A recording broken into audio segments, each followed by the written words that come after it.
name is Eric Salerno. I'm the Town Planner and Economic Development Director here in Tyngsborough.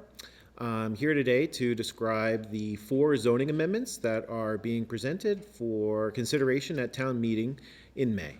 I've been working very carefully and closely with the Zoning Review Committee and the Planning Board to work out the language of these drafts, and I'd like to thank all the participating members from both of those groups for their diligent and hard work to come up with this information or this language.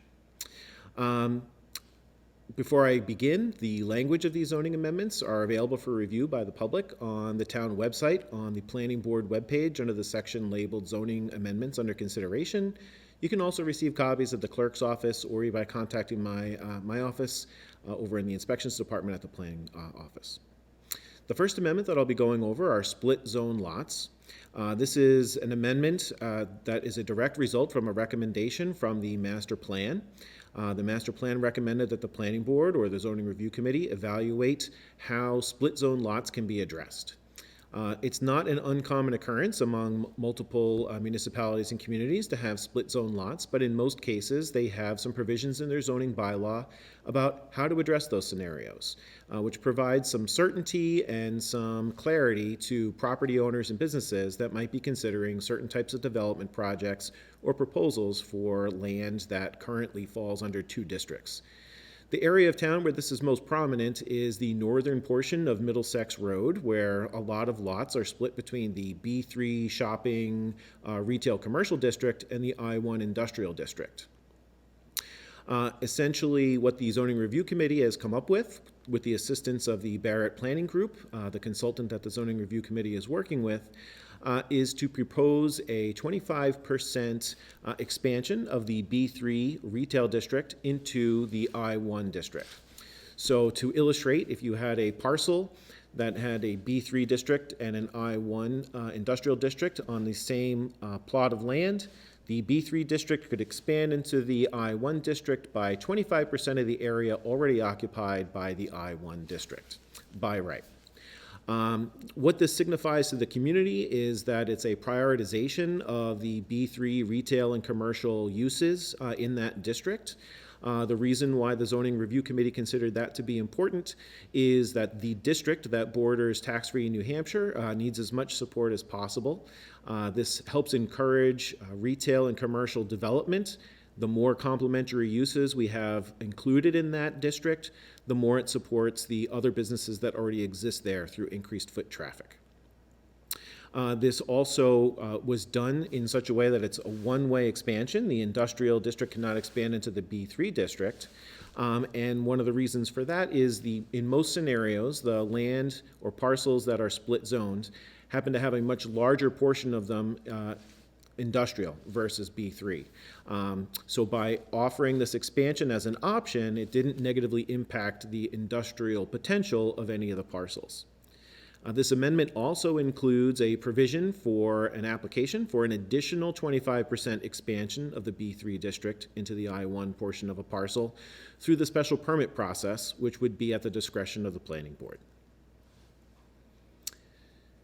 The next amendment that I'll go over is the Electronic Message Center Signs Amendment to the Sign Bylaw for uses by schools and municipalities. This amendment came about through repeated requests from educational institutions within Tyngsborough to my department as well as the administrative office for the use of electronic message signs to better inform their families, their students, and the public about important events, announcements, or other information that they would like to get out to people who are passing by. These are signs that allow updating remotely so that somebody does not have to go out either in inclement weather or under unsafe conditions to physically change the letters on a sign. Although they're electronic and illuminated, there are regulations that come along with their use. This includes hour of operation, which is from 6 a.m. to 10 p.m. The size of the signs, so they cannot be any higher than 8 feet. Their dimensions, or at least the illuminated dimensions, are 4 by 8. Which is 32 square feet, which accommodates basically the industry standard size. I learned that they had to be incorporated and constructed in 1-foot blocks. The signs need to be located 10 feet from the lot line. All signs need to include brightness limitations and controls with photocells. and the regulations also prohibit any animation use at all. So messages that are incorporated into an electronic message sign need to be displayed for at least 10 seconds, and if there's more than one message being displayed, it immediately switches to the next message without any animation. The language of this bylaw is clear. There's been some questions about whether there's any other organizations besides educational uses or the municipality, and it's clear that this bylaw would only allow the use of this type of sign for educational uses and municipal use. The third amendment that I'd like to cover includes the separation of the special permit process from the site plan review process. Currently, the town zoning bylaws incorporate only one single process, which is referred to as the site plan review special permit. This is identified as an unconventional method for permitting within a municipality, and was called out in the master plan as an item for the zoning review committee to consider a solution for.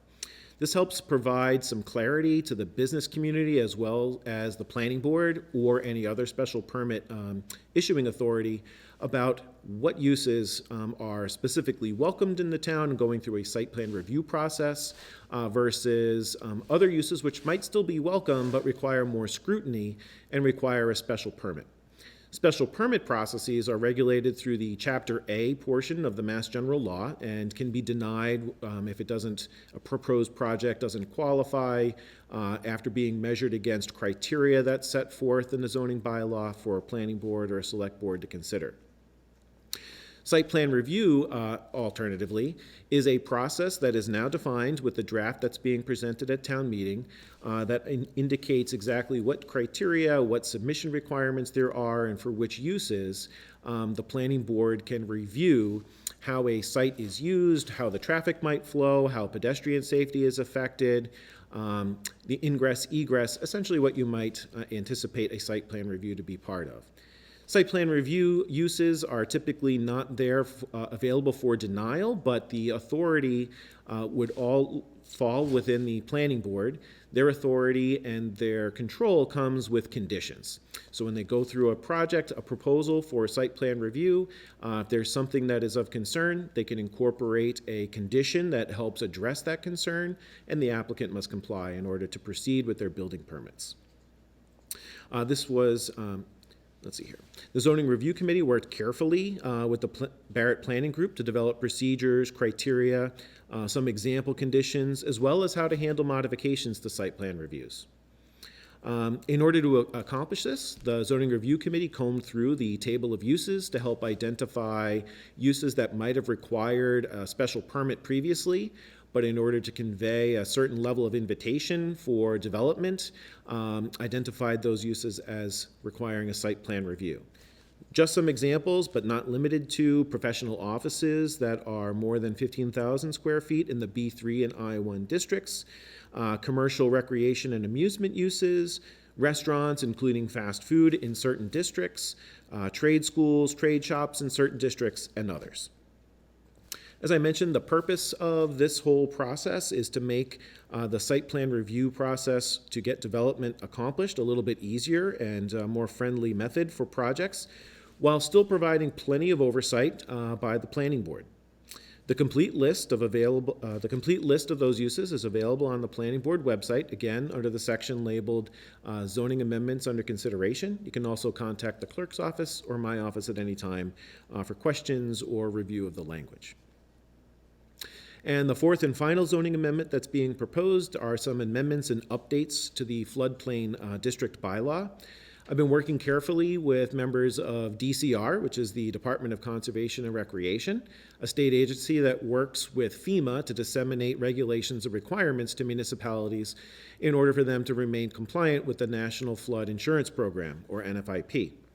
So after several rounds of thorough reviews from the DCR, to correct relatively simple items, we've adjusted the language to address the correct versions of maps that are referenced, to identify the correct flood hazard areas and their zone designations. We made some clarifications to language, and we removed some superfluous and repetitive language. Basically, just all items relatively minor that require to be made in order for Tyngsborough to remain compliant with NFIP. Again, these items might seem major, they might seem minor to you. They definitely all involved a lot of oversight and work from the Zoning Review Committee, which is made up of members from the Select Board, the Planning Board, the ZBA, and the public. I'd like to thank all of them for the time that they've put into this. They worked hard since the last town meeting to come up with drafts to ensure that Tyngsborough zoning bylaw remains modern, up to date, and welcoming to the business community, to make the town a great place to live and a great place to operate a business. Feel free to reach out to my office at any time with any questions. I'm sure I'll be in attendance at the pre-town meeting coordinated by the town manager's office ahead of the May 2nd town meeting.